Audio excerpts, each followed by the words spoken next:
જે જગ્યાએ plane crash થયું હતું ત્યાં ગુજરાત તક ટીમ ઉપસ્થિત છે. આપણી સાથે એક બેન પણ છે. બેન, આપનું નામ જણાવશો? મારું નામ મેનાબેન पटनी अवसारावाला काउंसिलर છીએ જે જ્યારે 1:30 बजे मैं एसआर विस्तार का काम करने गए थे. ગુજરાતી બોલો. 1:30 बजे घरे आई तो પછી मेरे को एकदम મારા મકાન સામે એક ઝાડ મોટા है ને वो बड़े वाला झाड़ पीपड़ा है तो यहाँ થઈ ને કહું આટલું બધું બીમાર એટલું બધું એકદમ મારું મકાન ઝૂંઝળ વાળ્યું તો મને બૂમ ચીક મારી મેં કહું શું થયું એકદમ અચાનક આખું ધરતી ખબર આટલો અવાજ શા ન આવ્યો બધો આટલો બધો તો પછી मेरा मिस्टर बाहर निकला ये तो कहीं विमान करी तो हमारे भाग नसीब तो मैं बची गया નજીક હતા અમે નજીક અમારે ઉપરથી નહીં ટકરાઈ ગયો તો પછી ડ્રાઈવર ઘણી કોશિશ કરી હશે. જે પાછળ બસ્તી છે ત્યાં તમારો એરિયા 29 નંબર પર માનો ક્વાર્ટર્સમાં રહીએ મેઘાણીમાં રહીએ. એટલે જે આ બિલ્ડિંગ પહેલા જે વ્હાઇટ બિલ્ડિંગ સાથે અથડાયું તેની પાછળ આપનો વિસ્તાર તો જાય ને અથડાય જે ઉડન ના થાય ને તે ઉડનથી ત્યાં અથડતું આવ્યું તો પછી હું એકદમ ગભરાઈ ગયો કે આટલું શું છે આટલું બધું તો હું ચીકી બૂમ પાડી બતાવો એ બૂમ પાડી બતાવો ધમ દઈને ધમાકા બિલ્ડિંગમાં થયો 10 નંબર બિલ્ડિંગમાં એ મેડિકલ ડૉક્ટર છોકરો બધા હતા લંચ લેવાનો સમય તો જો ભોજન લેવાનો એ વખતે બીજી બિલ્ડિંગમાં છોકરો લંચ ભોજન લેતા હતા એટલે પછી નાનું એકદમ બૂમ કે બધી અમારી સમય બધી એ સમય આજુબાજુ રહે ને બધા છોકરો બધા આ બૂમ પાડી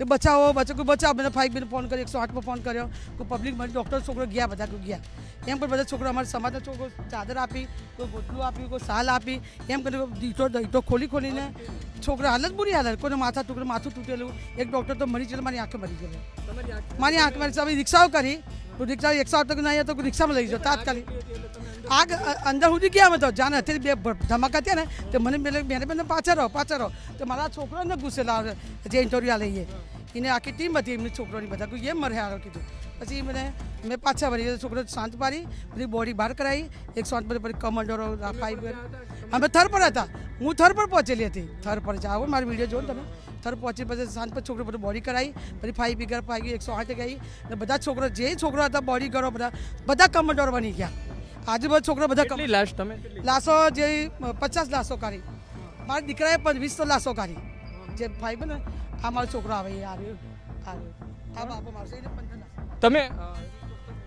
કેટલી લાશ નીકળી હતી શું વાત કરી? હું પહોંચ્યો ત્યારે બધી લાશો બધી જલીને ખાતમાં થઈ ગઈ હતી. અમે એક બધા મારા ભાઈબંધો હતા બધા જોડે સાથીદારો હતા. મારે જાણવું તમારું પહેલા તો પૂરું નામ છે. મારું નામ રાકેશ પટની છે. રાકેશભાઈ, મારે જાણવું છે કે તમે કયા વિસ્તારમાં રહો? વ્હાઇટ બિલ્ડિંગ છે જે જગ્યાએ કેન્ટીન છે એની પાછળ 100 મીટરના અંદરમાં જ રહું છું. જે વ્હાઇટ બિલ્ડિંગની પાછળ 100 મીટર કેન્ટીન પાસે જ રહું છું. મારે એ જાણવું કે કઈ પ્રકારે ઘટના બની હતી? જેમ કે ઉદાહરણ તરીકે પ્લેન આવ્યું ક્યારે તમને ખબર પડી? જેવું પ્લેન ઉડીને મારા ઘરથી નીકળ્યું ને એટલે એને 10 15 કે 20 સેકન્ડના અંદર જે બ્લાસ્ટ થયો છે ને જે ધુમાડો ઉડ્યો છે ને ત્યારે મને ખબર અમે જમતા ભાગીને બધા મારા ફ્રેન્ડ લોકો લઈને બધી બોડી અને જે મદદ હતી બધી મદદ. તમે જે આગ ચાલી રહી હતી સળગી રહી ત્યારે તમે અંદર ઘૂસ્યા ગયા અમે અને જે મારા ફ્રેન્ડ લોકોએ બધા મળીને ત્યાં સુધી ફાયર બ્રિગેડને બી ફોન કરી દીધો, પોલીસોને ફોન કરી દીધો, બધાને ફોન કરી અને અમે બધા બહાર કાઢી બધી બોડીઓ. તમે હાથેથી બોડી બધી મેં મારી પ્રૂફ મારા ફ્રેન્ડ સર્કલને બધા વિડીયો ઉતારતા હતા અને અમે બોડીઓ કાઢતા હતા બધા. જેમ કે એક તો કેન્ટીન છે એની સામે પહેલી બિલ્ડિંગ છે, પછી બીજી બિલ્ડિંગ છે, ત્રીજી અને ચોથી બિલ્ડિંગ. તમે પહેલા કઈ બિલ્ડિંગમાં ગયા? પહેલાં હું જે પ્લેન ક્રેશ થયું ને પહેલી બિલ્ડિંગમાં જે પાછળનો ભાગ રાબડું બળી ગયું છે પહેલી બિલ્ડિંગમાં અમે ઘૂસ્યા. જ્યાંથી જેટલી મદદ મળતી હતી ત્યાંથી મદદ જે લોકોને બહાર કાઢ્યા. ત્યાં ઉપર ગયા તો થોડી લાશો અંદર સળગીને ભસ્મ થઈ ગઈ. ઉપર બી ચડ્યા તમે અને થોડી લાશો બી બળીને ભસ્મ થઈ ગઈ. નાની છોકરી બી ત્યાં ખત્મ થઈ ગઈ. એક વાત એ છે કે ઉપર જે ગાબડું પડ્યું છે એ કયા પ્રકારે પડ્યું? કોઈ વાત સામે આવી છે? કોઈ થિયરી સામે આવી છે? ને FSL રિપોર્ટ આવે પછી એમને ખબર પડશે કે કેવી રીતે શું થયું, પ્લેનમાં શું ટેકનિકલ ખરાબી હતી કે આગળથી જે એને પ્રોબ્લેમ હતી એ પછી રિપોર્ટ આવ્યા પછી આપણે કહી શકીએ કે ભાઈ. તમે ત્યાં જ રહો છો, તમને ખબર હશે કે સામાન્ય રીતે કેન્ટીનમાં કેટલા લોકો જમતા હોય છે રોજ? સામાન્ય રીતે કેન્ટીનમાં 1000-1500 લોકો જમતા હોય છે. સામાન્ય રીતે કેન્ટીનની આજુબાજુમાં રહીશો બી વધારે રહે છે. ઉપરથી જ્યારે પ્લેન અથડાયું ત્યારબાદ જે બિલ્ડિંગ છે ત્યાં પણ ગયું તો બિલ્ડિંગમાં કહેવામાં આવે છે કે મેડિકલ સ્ટુડન્ટ સિવાય એમના પરિવાર પણ રહે. હા, મેડિકલ સ્ટુડન્ટ સિવાય એમના પરિવાર બી રહેતા હતા. એમના મધર ફાધર જે એમના રિલેટિવ બી રહેતા હતા સાથમાં અને એ લોકોને બી ભારે નુકસાન થયું છે.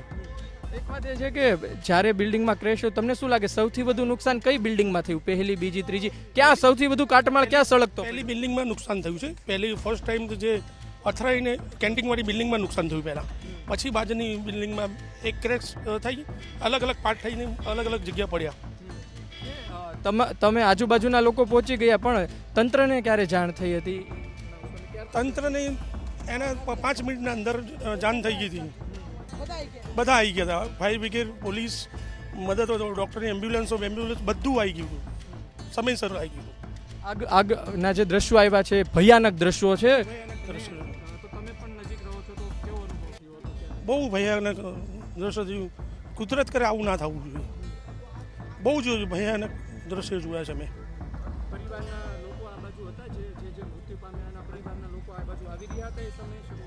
શરૂઆતમાં એમને ખ્યાલ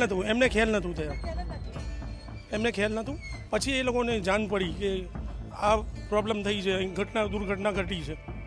તમને ડર ના લાગ્યો? આગ લાગી રહી હતી તો અંદર જતા? સમાજ સેવામાં કોઈ ડર નથી. આપણે માનવતાની જાતે આપણે સેવા કરવી પડે, એમાં કોઈની ડર નથી રાખતા આપણે. તમે જ્યારે અંદર ગયા કોઈ સ્પેર પાર્ટ્સ એરપ્લેનના સળગી રહ્યા હતા કે હજુ એમાં વિસ્ફોટ થઈ એવો ડર લાગ્યો? ના, ત્યાં સુધી તો અમારા છોકરાઓ બધા સિલિન્ડરો બધા બહાર કાઢી નાખ્યા. મારો સન બી હતો જોડે, મારા ફ્રેન્ડ સર્કલ બી હતા, એમને સિલિન્ડરો બધા બહાર ફેંકીને નાખી દીધા. ત્યાં સુધી કોઈ વિસ્ફોટનો કોઈ ભય નહોતો. અંદર બિલ્ડિંગમાં કેવા દ્રશ્યો હતા? બળીને ખાખ બધું બિલ્ડિંગમાં બધું બળીને ખાક થઈ ગયું છે. આમ કેટલા માળ સુધી ઉપર અસર જોવા મળી હશે? હાઈટ તો બહુ જ ભયંકર. આગ જે વિસ્ફોટ થયો ને પછી તો આજુબાજુમાં જે આગ ફેલાઈ હતી ને એનો કોઈ શક્યતા રોકી ના શકી. જે બચી ગયા મેડિકલ સ્ટુડન્ટ એ કઈ રીતે બચ્યા? આપને શું લાગે છે એની પાછળનું કારણ શું? કોણ બચ્યા છે અને કેટલા લોકો કઈ જગ્યાએ હતા એટલે મૃત્યુ?